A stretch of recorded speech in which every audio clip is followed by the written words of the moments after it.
आज इस प्रशिक्षण का तीसरा दिवस है और इस तीसरे दिवस में मैं प्रशिक्षक संतोष कुमार ARP तारुण ब्लॉक जनपद अयोध्या सदन में उपस्थित सभी शिक्षकों का हार्दिक स्वागत करता हूँ। तो साथियों, कल हमने कुछ चर्चा की थी और अब शुरुआत के ये 15 मिनट हमारे कल की चर्चा के दोहराव के होंगे। कुछ प्रश्न मैं आप सभी से करूंगा और सदन का प्रत्येक सदस्य अपनी सहभागिता को सुनिश्चित करते हुए इन प्रश्नों को अपने शब्दों में, अपने विचारों में पिरोने का प्रयास करेगा। कल हमने कौन कौन से महत्वपूर्ण बिंदुओं पर चर्चा की थी, ये पहला प्रश्न है। दूसरा, अकादमिक वर्ष 2024-25 में कक्षावार कितने कितने साप्ताहिक शिक्षण उद्देश्य हैं। तीसरा, राष्ट्रीय पाठचर्या की रूपरेखा आधारभूत स्तर के अनुसार अलग अलग विकासात्मक डोमेन क्या क्या हैं। चौथा, सत्र पाठ्य पुस्तक की समग्र समझ में आपके लिए क्या कुछ नई जानकारी थी, विस्तार से साझा करें। पांचवा, जोड़ के पाठों में गणितीय बातचीत के लिए क्या क्या अवसर दिए गए हैं। और छठा, जोड़ के पाठों में बहुशास्त्रीय अधिगम से क्या क्या अवसर दिए गए हैं। तो इन सब को सोचने के लिए आपको मैं 5 मिनट का समय देता हूँ और आप सभी कल की चर्चा के दोहराव को ठीक 5 मिनट बाद आपस में चर्चा करने के पश्चात इन प्रश्नों के माध्यम से दोहराएंगे। साथियों, इसके पश्चात अभी हमने कल की समस्त प्रक्रियाओं का दोहराव किया। सत्र 1 का विषय वस्तु है जोड़ की अवधारणा से संबंधित कक्षीय चुनौतियों पर कार्य। इसका उद्देश्य है, शिक्षण उद्देश्य है या प्रशिक्षण उद्देश्य है, जोड़ की अवधारणात्मक समझ के चरणों और कक्षा में इसके संचालन को समझना, बच्चों को जोड़ में होने वाली कुछ सामान्य चुनौतियों और उनके समाधान के लिए उपयुक्त TLM पर चर्चा करना। प्रथम 15 मिनट हम जोड़ की अवधारणा पर चर्चा करेंगे। अगले 10 मिनट हम जोड़ के संदर्भ पर चर्चा करेंगे। फिर अगले 15 मिनट हम जोड़ में मानसिक गणना के महत्व को समझने का प्रयास करेंगे और अगले 15 मिनट हम मानक कलन विधि की ओर बढ़ेंगे और अंततः समेकन हो जाएगा। यह सत्र 60 मिनट का है। इस सत्र में PPT का प्रयोग किया जाएगा। यह सत्र हम 10-15 पर प्रारंभ कर रहे हैं और 11-15 तक यह सत्र हमारा चलेगा। तो साथियों, आते हैं जोड़ की अवधारणा से संबंधित कक्षीय चुनौतियों पर चर्चा करते हैं। हमने NCERT आधारित कक्षा 1 और कक्षा 2 की गणित के पाठ्यपुस्तक में जोड़ के पाठ पर विस्तृत चर्चा की थी। हमने देखा था कि कैसे इन पाठों में जोड़ को सिखाने के लिए अलग अलग प्रकार के सवाल, गतिविधि और TLM का उपयोग किया गया है। साथ ही हमने इन पाठों में जोड़ की विषय वस्तु के विस्तार और अपनाई गई विभिन्न गणितीय शिक्षण पद्धति जैसे कि 4 ब्लॉक अप्रोच और ELPS पर चर्चा की थी। अब मैं अपनी बात को आगे बढ़ाते हुए इस सत्र में हम जोड़ की अवधारणा से संबंधित बच्चों की गलतियों और चुनौतियों पर चर्चा करेंगे। तो साथियों,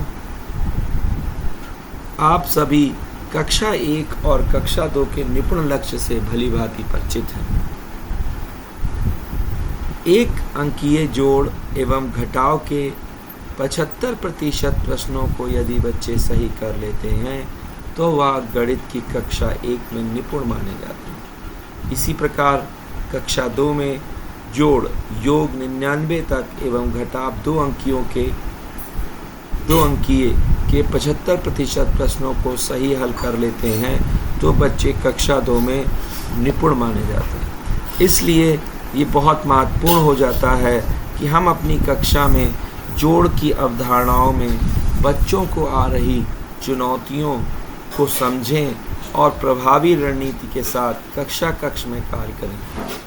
इसका ये तात्पर्य भी नहीं है कि हम गणित की कक्षा में केवल जोड़ की अवधारणा पर कार्य करें। ऐसा इसलिए क्योंकि हम सभी जानते हैं गणित विषय की एक प्रकृति है संचयी, जिसका मतलब है गणित में नई अवधारणा सीखना पिछले कक्षाओं में पढ़ाई गई अवधारणाओं में बच्चों की समझ पर निर्भर करता है। उदाहरण के लिए जोड़ के लिए बच्चों में संख्या समझ पुख्ता होनी चाहिए। आप अपनी कक्षा में बच्चों के साथ जोड़ की शुरुआत कैसे करते हैं? अब हम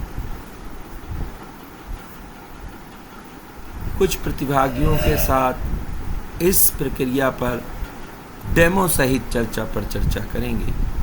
तो पहला प्रश्न है, आप अपनी कक्षा में बच्चों के साथ जोड़ की अवधारणा की शुरुआत कैसे करते हैं?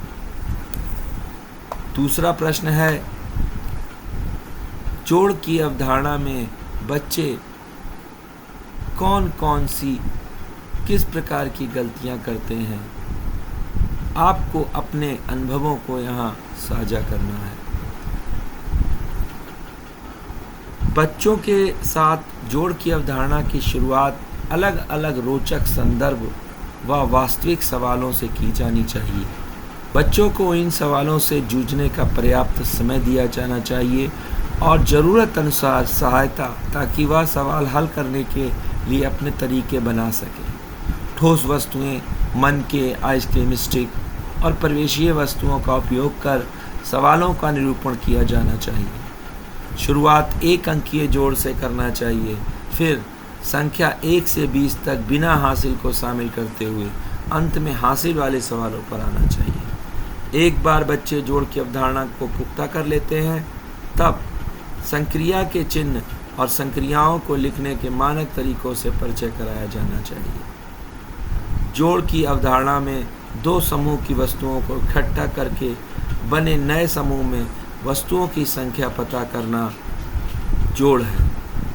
आगे की चर्चा में हम बोर्ड पर की जाने वाली गलतियों और समस्याओं पर चर्चा करेंगे। जोड़ एक द्विआधारी संक्रिया के रूप में है। जोड़ के कुछ शाब्दिक सवाल हम बनाएंगे और उनको बोर्ड पर लिखेंगे या उन पर चर्चा करेंगे। क्या इस पीपीटी में लिखे हुए सवाल एक जैसे हैं या उनमें कुछ अंतर है? आप अपनी कक्षा में बच्चों के साथ जोड़ की अवधारणा की शुरुआत कैसे करते हैं? जोड़ की अवधारणा के लिए कौन कौन सी गतिविधियाँ सामग्री का उपयोग करते हैं? जोड़ की अवधारणा में बच्चे किस प्रकार की गलतियाँ करते हैं? इस चर्चा से हमारे पास कुछ जवाब आए हैं। जोड़ की अवधारणा में 2 समूहों की वस्तुओं को इकट्ठा कर बने नए समूह में वस्तुओं की संख्या पता करना ही जोड़ है। बच्चों के साथ जोड़ की अवधारणा की शुरुआत अलग अलग रोचक संदर्भ व वास्तविक सवालों से की जानी चाहिए और इन्हें इन सवालों में जूझने का मौका दिया जाना चाहिए। शुरुआत हम 1 अंकीय जोड़ से करें, ठोस वस्तुओं का इस्तेमाल करें, 1 से 20 तक संख्याओं को बिना हासिल और उसके बाद हासिल वाला कराने की कोशिश करें। एक बार बच्चे की ये प्रक्रिया पुख्ता हो जाती है तो संक्रिया के चिन्ह और संक्रिया को लिखने और हल करने के मानक तरीकों से इसका परिचय कराया जाना चाहिए। चर्चा में लिए प्रश्नों का संभावित उत्तर यह भी हो सकता है कि गलतियों से हम सुधार करते हैं और गतिविधियों और सामग्रियों का हम प्रयोग करते हैं। तो जब हम शिक्षण कार्य पर बात कर रहे होते हैं तो गतिविधियाँ कुछ इस प्रकार की हो सकती हैं। यदि हम एक अंकीय जोड़ बच्चों को सिखा रहे हैं तो संदर्भ को रोचक बनाने के लिए हम इस गतिविधि का प्रयोग कर सकते हैं। एक हरा तोता नाच रहा था, वो एक और आ गया, हो गए अब दो, वे दाना रहे थे बीन, एक और आ गया, हो गए अब तीन, तीन छोटे तोते उड़ने को तैयार, एक और आ गया, हो गए अब चार। तो रोचक संदर्भ कविता कहानी के माध्यम से हम बच्चों को गिनतियों का ज्ञान कराते हैं। इसके बाद हमारे पास 10 फ्रेम होता है। इस 10 फ्रेम के माध्यम से हम बच्चों को जोड़ और जोड़ की अवधारणा को समझाते हैं। 10 फ्रेम में हम बच्चों द्वारा रखी गई वस्तुओं के समूह, फिर दूसरे समूह और फिर नए समूह पर क्रमागत रूप से या बिना क्रम के चर्चा करते हैं। सैकड़ा दहाई इकाई का यह अवधारणा बोर्ड भी हमें जोड़ में बड़ा सहायक है। गिन लड़ी भी हमें जोड़ में सहायता प्रदान करती है। जोड़ का बोर्ड भी हमें जोड़ में सहायता प्रदान करता है।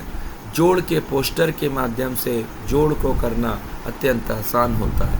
मन के माचिस की तिल्ली और FLU unit, foundational literacy unit, flat long unit जिसको कहा गया है, फ्लैट लॉन्ग यूनिट भी हमें बच्चों को हासिल वाली संख्याओं को ज्ञात करने में मदद करता है। टेनिस ब्लॉक भी इसमें अपनी महत्वपूर्ण भूमिका निभाता है। जोड़ की अवधारणाओं से संबंधित कक्षा कक्षीय चुनौतियाँ क्या हैं? मुख्यतः कुछ सामान्य गलतियाँ होती हैं। अक्सर बच्चे जोड़ के शाब्दिक सवाल को पढ़कर सही संक्रिया का चुनाव नहीं कर पाते। बच्चे जोड़ के हासिल वाले सवालों में गलतियाँ करते हैं। बच्चे अक्सर पूछते हैं, मैम सर हासिल वाला है या बिना हासिल वाला। बच्चे जोड़ की संक्रिया करते हुए सही उत्तर का अनुमान नहीं लगाते। तो हमें इन बातों का ध्यान रखने की आवश्यकता है। प्रतिभागियों को जोड़ के कुछ शाब्दिक सवाल बनाने के लिए कहे गए थे। आइए देखते हैं जोड़ के शाब्दिक सवाल क्या हो सकते हैं। पहला सवाल, राघव के पास 4 संख हैं और सरिता के पास 5 संख हैं। दोनों के पास कुल कितने संख हैं? एक थैले में 3 नारियल हैं, दूसरे थैले में 4 नारियल हैं। कुल कितने नारियल हैं? अनुष्का की उम्र 8 साल है, उसका भाई अरमान उससे 3 साल बड़ा है। अरमान की उम्र कितने साल है? सपना के पास 12 रंगीन पेंसिलें हैं और गौरी के पास 6 रंगीन पेंसिलें हैं। दोनों के पास कुल कितनी पेंसिलें हैं? सीना के पास 12 चूड़ियाँ हैं, उसकी बहन ने 6 चूड़ियाँ और दी। अब उसके पास कुल कितनी चूड़ियाँ हैं? सारिका के गुल्लक में 36 रुपए हैं, उसने गुल्लक में और 12 रुपए डाल दिए। अब गुल्लक में कुल कितने रुपए हैं? तो इस प्रकार से अमन के पास 8 लड्डू हैं, उसके दोस्त चरणजीत ने उससे कुछ लड्डू ले लिए। अब अमन के पास 12 लड्डू हो गए। चरणजीत ने अमन को कितने लड्डू दिए? तो सभी सवाल एक जैसे हैं या इनमें कुछ अंतर है। जोड़ की अवधारणा से संबंधित कक्षा कक्षीय चुनौतियों पर चर्चा। बच्चों के साथ जोड़ की अवधारणा पर कार्य करते समय जोड़ के शाब्दिक सवालों में जोड़ के निम्नलिखित दोनों संदर्भों को बराबर रूप में शामिल किया जाना चाहिए। एकत्रीकरण, इस संदर्भ में ऐसे प्रश्न शामिल हैं जिसमें 2 समुच्चय समूह आपस में मिल रहे हैं। जैसे राम के पास 24 पेंसिलें हैं और उसकी बहन के पास 20 पेंसिलें हैं। बताइए दोनों के पास कुल मिलाकर कितनी पेंसिलें हैं? वृद्धि की जहाँ तक बात करें तो इस संदर्भ में प्रश्न शामिल हैं जिनमें किसी एक ही समूह या समुच्चय में एक निश्चित मात्रा में वृद्धि होती है। ये मापन रुपए, तापमान, उम्र, समय इत्यादि के संदर्भ में बनाए जा सकते हैं। जैसे कि वसीम की गुल्लक में 56 रुपये हैं। वसीम के पिता ने 25 रुपये दिए, उसने 25 रुपये को गुल्लक में डाल दिया। अब वसीम की गुल्लक में कितने रुपए हैं? बच्चों को ठोस वस्तुएं जैसे बोतल के ढक्कन, तीलियां, कंकड़ इत्यादि की सहायता से जोड़ के पर्याप्त अवसर में मिलने चाहिए। दो समूहों की वस्तुओं को मिलाकर कुल वस्तुओं की मात्रा पता करना, एकत्रीकरण और एक ही समूह में कुछ वस्तुएं मिलाने के बाद कुल वस्तुओं की मात्रा पता करना, वृद्धि और दोनों ही तरह के प्रश्नों पर अभ्यास कराने की आवश्यकता है। जोड़ की अवधारणा से संबंधित कक्षा कक्षीय चुनौतियाँ। जोड़ में मानसिक गणना। जोड़ के सवाल जैसे कि 433 plus 90, 148 plus 36, 287 plus 63, 250 plus 253, 47 plus 19। जोड़ के इन सवालों को हल करें। क्या आपने मानक कालन विधि का उपयोग किया? यदि नहीं तो अपना तरीका साझा करें। जोड़ की अवधारणा से संबंधित कक्षा कक्षीय चुनौतियों पर चर्चा।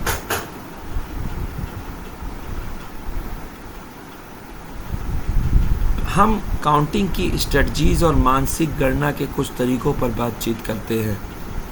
अलग अलग तरीकों से सवालों को अलग अलग जोड़ने हेतु प्रोत्साहित किया जाना चाहिए। बच्चों को हासिल के सवालों में ग्रुपिंग और डिकम्पोजिशन की अवधारणा को बेहतर तरीके से समझाना चाहिए। अब हम केस स्टडी देखते हैं। आपके गांव के एक दुकानदार बहराइच बाजार से बिस्किट का 30 पैकेट खरीद कर लाता है। दुकानदार कौन सा बिस्किट लाएगा? तो विद्यार्थी का उत्तर होगा ए, सर पार्ले जी। ठीक है, दुकानदार 30 पैकेट पार्ले जी खरीद कर दुकानदार कुछ दिनों में 13 पैकेट बेच देता है। तो अब दुकानदार के पास कितने पैकेट बिस्किट बचे होंगे? चौथी ग्रेड का बच्चा इसको 5 सेकंड में बता देगा। सर 17। तुमने इतनी जल्दी कैसे किया? तुमने बिना कॉपी पेंसिल के इतनी जल्दी कैसे किया? सर 15 15 30 होता है। ठीक है, 15 में से 13 कम किया तो 2, 15 अभी और है तो 15 में 2 जोड़ दिया तो हो गए 17। दूसरा छात्र जो कक्षा 4 का है, अरे इसने कैसे किया? मुझे तो कुछ समझ में नहीं आया, तुम बताओ उसने कैसे किया? सर 15 15 30 होता है, 15 में 13 कम किया 2 बचे, फिर 15 में 2 जोड़ दिया होगा 17। क्या आपने अपनी कक्षा में बच्चों की किसी अन्य तरीके से जोड़ घटाव करते देखा है? अपने अनुभव साझा करें। जोड़ की अवधारणा से संबंधित कक्षा कक्षीय चुनौतियों पर चर्चा। काउंटिंग स्ट्रेटजीज यानी गिनने की रणनीतियाँ। सबसे पहले हम काउंट ऑल पर बात करते हैं। इसमें हमारे पास 4 का एक समूह है, 2 का एक समूह है और उसके बाद हम दोनों को मिला करके एक तीसरा समूह बनाते हैं और इस तरह से बच्चा काउंटिंग करता है। तो 4 के समूह में 4 बच्चे थे, 2 बच्चे मिलकर, अब 4 बच्चे और 2 बच्चों को एक साथ जब बच्चे गिन लेते हैं तो इसको काउंट ऑल कहा जाता है। 3 लट्टू और 1 लट्टू मिला करके बच्चे बता देते हैं कि अब 4 लट्टू होंगे।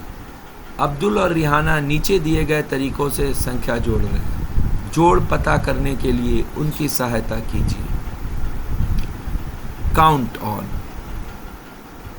बच्चे ने 12 मोती गिने और उसके बाद उसके आगे 4 गिना, 13, 14, 15, 16। तो इस तरीके की गतिविधि को काउंट ऑन कहा गया। अपने तरीके से जोड़िए। यदि 12 पेंसिलें हैं और उसमें 6 पेंसिलें और जोड़ी जानी है तो 12 के आगे 6 गिनना, यानी ये काउंट ऑन पद्धति कहलाता है। हम सभी जानते हैं शिक्षण जोड़ की प्रक्रिया में किस प्रकार से 12 गिनते हैं, उसमें 6 कैसे जोड़ते हैं। बच्चों द्वारा अपनाई गई कार्यनीति पर हमें चर्चा करनी चाहिए। तो जोड़ की अवधारणा से संबंधित कक्षा कक्षीय चुनौतियों पर चर्चा। मेंटल स्ट्रेटजी, मानसिक गणित, break apart to make 10, double and near double, adding 10 to a number, compensation in addition, grouping and decomposition। तो गौरी ने इस सवाल को कुछ इस प्रकार से किया। उसने 12 में 6 जोड़ने के लिए 10 और 2 लिया, 10 को अलग रखा, 2 में 6 जोड़ा, 8 हुआ। अब 10 में 8 जोड़ करके 18 कर दो। क्या आप इसे किसी अन्य तरीके से हल कर सकते हैं? प्रयास कीजिए। 10 + 8 होते हैं 18। इसी प्रकार से 57 और 34 के लिए 57 में 30 जोड़ा और फिर 4 जोड़ा। तो इसको बच्चे कुछ 50 और 30 जोड़ करके 80 कर लेते हैं, और 7 और 4 जोड़ करके 11 कर लेते हैं। 80 और 11 में जोड़ने पर 91 आता है। यहाँ पर इसको कैसे हल किया गया है कि 57 के आगे 34 गिना गया है। तो 57 के आगे 30 गिनने पर बच्चे को आसानी से पता चल जाता है कि 87 हो जाएगा, और फिर उसमें वो 4 गिनना प्रारंभ कर देता है। तो जोड़ की अवधारणा संबंधित कक्षीय चुनौतियों पर चर्चा। मानक कलन विधि की ओर। इस प्रकार से अब हम 6 समूहों में विभक्त होंगे। पहला समूह और चौथा समूह का टास्क होगा उन बच्चों के लिए जिनका परिचय पहली बार जोड़ की संक्रिया से हो रहा है, 0 से 9 तक की संख्याओं के साथ। समूह 2 और 4 बिना हासिल वाले 2 अंकीय जोड़ 10 से 20 तक की संख्याओं के साथ हल कर रहे होंगे, और समूह 3 और 6 वाले हासिल वाले 2 अंकीय संख्याओं का जोड़ योग 99 तक को मानक कलन विधि की ओर से कर रहे होंगे। मानक कलन विधि की ओर 0 से 9 तक की संख्याओं के साथ कंकड़ मनके के उपयोग से पहले रोचक और वास्तविक सवालों के साथ शुरुआत, और बाद में संक्रिया चिन्ह और संक्रिया को लिखने के गणितीय तरीकों पर जाना। 10 से 20 तक की संख्याओं के साथ बिना हासिल में पहले कंकड़ मनके गिनमाला के उपयोग से रोचक और वास्तविक सवालों के साथ गणितीय रूप में लिखे सवाल, फिर मेंटल स्ट्रेटजी और काउंटिंग स्ट्रेटजी पर काम करना। बच्चों को सवाल हल करने में अपने तरीके ढूंढने दें। 21 से 99 तक की संख्याओं के साथ हासिल में माचिस की तीली, बंडल और फ्लैट लॉन्ग यूनिट के उपयोग से एडिशन चार्ट का इस्तेमाल करें। ग्रुपिंग और डिकम्पोजिशन पर विशेष रूप से कार्य करें। 100 से 999 तक की संख्याओं के साथ डेनिस ब्लॉक के उपयोग से एडिशन चार्ट का इस्तेमाल करें। कोशिश करें बच्चे अब बिना किसी TLM से सवाल को हल कर सकते हैं। तो इस प्रकार साथियों, हमने देखा कि जोड़ की अवधारणा में 2 समूह की वस्तुओं को इकट्ठा कर बने नए समूह में वस्तुओं की संख्या को पता किया जाता है, तथा बच्चों को जोड़ के दोनों संदर्भों के शाब्दिक हल करने के पर्याप्त अवसर मिलकर दिए जाने चाहिए। जोड़ के मानक कलन विधि पर जाने से पूर्व जोड़ में मानसिक गणना और अनुमान लगाने पर कार्य किया जाना चाहिए। पाठ्य पुस्तक के जोड़ घटाव के पाठों में मानसिक गणना और अनुमान लगाने के अवसर दिए जाने चाहिए। साथ ही शिक्षक संदर्शिका में इसका विस्तार से अभ्यास दिया गया है, इसका प्रयोग करना चाहिए। जोड़ की अवधारणा के विकास से लेकर मानक कलन विधि के उपयोग तक विषय वस्तु का एक प्रोग्रेशन है। कक्ष प्रक्रिया में हमें इसका ध्यान रखना चाहिए।